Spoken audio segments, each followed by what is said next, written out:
Assalamualaikum warahmatullahi wabarakatuh. Perkenalkan, nama saya Diva Harmonia Marsyanda dari kelas 1E, Prodi Teknik Informatika, Fakultas Teknik, Universitas Islam Riau. Di sini saya akan menjelaskan mengenai analisis sistem komputer pada Facebook. Sebelumnya, kita harus tahu dulu apa itu sistem komputer. Sistem komputer adalah kumpulan perangkat-perangkat komputer yang saling berhubungan dan berinteraksi satu sama lain untuk melakukan proses pengolahan data sehingga dapat menghasilkan informasi yang diharapkan oleh penggunanya. Sistem komputer pada dasarnya terdiri dari Central Processing Unit atau CPU, memori, dan peralatan input atau output. Yang kedua, ada komponen sistem komputer. Komponen sistem komputer terbagi atas 4 komponen. Yang pertama adalah hardware, yaitu perangkat keras. Komponen perangkat keras adalah komponen pada komputer yang bisa disentuh atau dilihat. Perangkat keras di komputer antara lain CPU, memori, dan peralatan I/O atau input dan output. Yang kedua ada software, yaitu perangkat lunak. Perangkat lunak tersusun atas program yang menentukan apa yang harus dilakukan oleh komputer. Komputer harus melaksanakan instruksi yang terdapat dalam program untuk mendapatkan hasil yang berguna. Yang ketiga ada komponen data. Data adalah faktor dasar yang mewakili suatu kejadian. Data diproses oleh sistem komputer untuk menghasilkan informasi. Dan yang keempat, ada komponen komunikasi atau communication. Komponen komunikasi terdiri dari hardware dan software. Hardware seperti modem, network interface card atau NIC. Software komunikasi yaitu digunakan agar komputer saling mengerti ketika terhubung. Kemudian ada jenis komputer berdasarkan prosesor. Yang pertama ada superkomputer. Superkomputer adalah sebuah mesin yang sangat besar. Mesin ini dapat menganalisis dan memvisualisasikan suatu proses atau fenomena yang tidak dapat terlihat. Biasanya diinstal untuk bidang bisnis dan perbankan. Yang kedua ada mainframe, yaitu merupakan komputer yang prosesornya mempunyai kemampuan sangat besar karena ditujukan untuk banyak pengguna. Ukurannya lebih kecil daripada superkomputer. Biasanya untuk orang yang jualan domain dan hosting. Mainframe disediakan untuk banyak pengguna dan setiap pengguna dapat menggunakan program yang berbeda pada saat yang sama. Yang ketiga ada mini komputer. Mini komputer adalah bentuk mini dari mainframe. Kalau mainframe dapat memiliki ribuan terminal komputer, mini komputer lebih terbatas, jumlahnya lebih sedikit. Biasanya digunakan untuk perusahaan menengah ke bawah. Dan yang keempat ada personal komputer. Ini adalah prosesor komputer yang biasa kita gunakan sehari-hari. Lanjut, ada kategori sistem komputer. Kategori sistem komputer terbagi pula atas 6. Yang pertama ada sistem single user dan workstation, yaitu sistem yang sangat sederhana, biasanya hanya digunakan untuk komputer di rumah untuk kepentingan pribadi. Yang kedua ada sistem multi-user, yaitu sistem yang menyediakan penambahan fasilitas yang mengizinkan berbagai pengguna untuk berbagi sumber daya. Yang ketiga ada sistem server jaringan.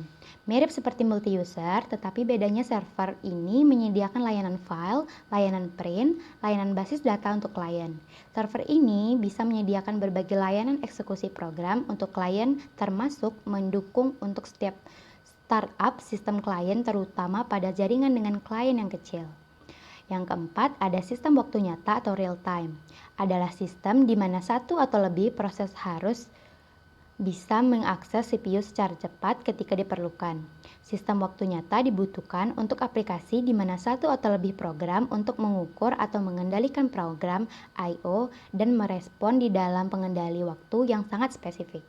Yang kelima ada kendali embedded. Adalah sistem yang dirancang untuk mengendalikan sebagian peralatan seperti automobil atau oven dan microwave.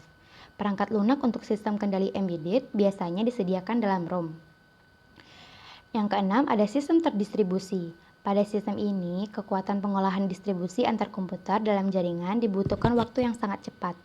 Topologi dalam sistem terdistribusi ada dua. Yang pertama sistem client server dan yang kedua sistem peer-to-peer. Lanjut, kita diberi tugas untuk menganalisa sistem komputer pada Facebook. Tapi kita harus tahu dulu apa itu Facebook. Facebook adalah sebuah layanan jejaring sosial berkantor di pusat Menlo Park, California, Amerika Serikat yang diluncurkan pada bulan Februari 2004. Per September 2012, Facebook memiliki dari 1 miliar pengguna aktif. Lebih dari separuhnya menggunakan telepon genggam.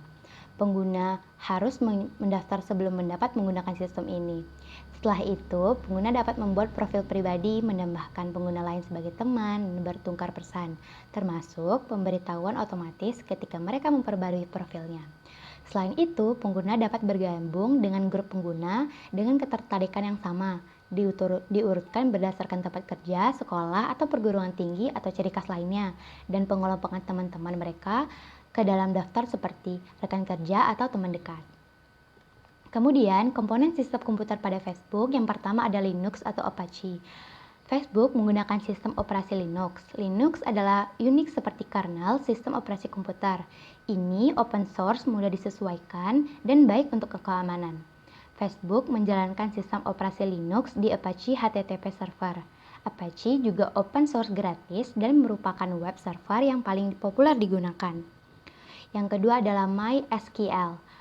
Facebook menggunakan software database MySQL. Kenapa? Karena kecepatan dan kehandalannya.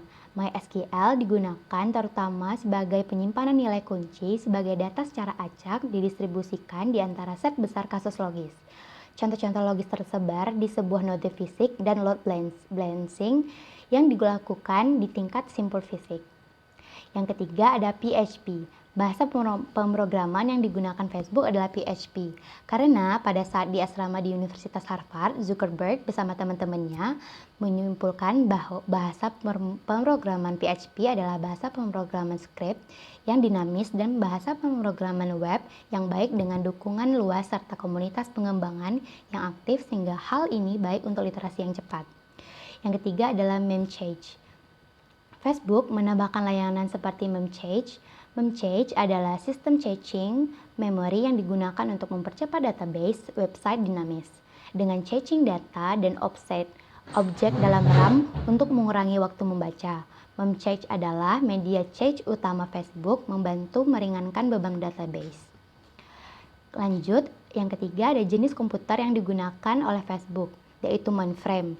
Kenapa? Karena mainframe adalah komputer yang prosesornya memiliki kemampuan sangat besar karena ditujukan untuk banyak pengguna. Setiap pengguna dapat menggunakan program yang berbeda pada saat yang sama. Facebook menggunakan data server yang disebut server farm. Data teknis pusat datanya ada PUI 1,05 sampai dengan 1,18, jumlah servernya 15.400, umur servernya 3 sampai 5 tahun. Dalam gedung pusat data terdapat dua bagian. Sebelah kiri adalah server yang menggunakan spesifikasi Open Compute dan sebelah kanan adalah server Storebox. Kategori sistem komputer yang digunakan Facebook. Facebook menggunakan sistem komputer berupa sistem multi-user, yaitu sistem yang menyediakan penambahan fasilitas yang mengizinkan berbagai pengguna untuk berbagi sumber daya. Facebook memiliki file login pengguna dan password untuk keamanan, di mana satu komputer dapat digunakan oleh banyak pengguna dengan user yang berbeda. Baiklah, demikian yang dapat saya sampaikan. Apabila ada kesalahan, mohon dimaafkan. Assalamualaikum warahmatullahi wabarakatuh.